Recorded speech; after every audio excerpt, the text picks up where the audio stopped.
You're now watching Showbiz Now, your daily showbiz update. Kamakailan lamang ay nag-viral ang TikTok video ng anak ni Dagul na hindi natin alam kung paano i-pronounce ang pangalan, kaya anak ni Dagul na lang ang ating sasabihin dito sa ating update.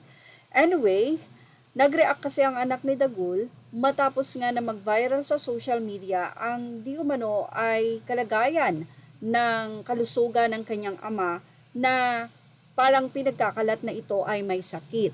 Ayon sa mga netizen, totoo namang nagkasakit si Dagul na ospital at sa katunayan ay na-interview pa nga ito sa vlog ni OG Diaz kung saan ay nanawagan sa panalangin ang mga pamilya ni Dagul.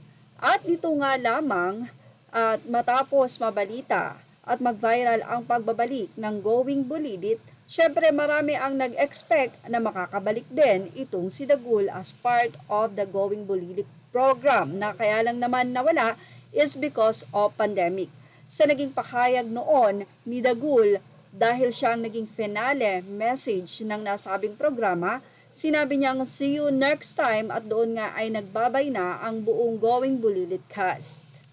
At dahil hindi na nga magiging parte ng Going Bulilit si Dagul ay kung ano-ano nga yata ang lumalabas ngayon sa social media, kaya narito ang panawagan ng anak ni Dagul. Sobrang nakakagalit na stop spreading fake news na may sakit si Papa, kaya wala sa Going Bulilit. Lahat ng nagme-message sa akin at nagko-comment please 2024 na, then ipapakalat pa. With dami kong nakikitang content about kay Papa na may sakit, na bedridden na stroke. OMG, high blood niyo ako Manood kayo ng live at TikTok namin and also stop na sa Going Bulilit na yan. Okay na okay si Papa, walang sakit kaya itigil niyo yan.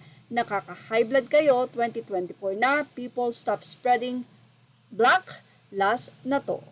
Sa artikulo ng Fashion Police ay tila hindi nga nagustuhan ng mga netizen ang naging pahayag na ito ng anak ni Dagul na ayon sa kanila ay may pagkarud nga daw ang naging pahayag o mensahe nito sa publiko.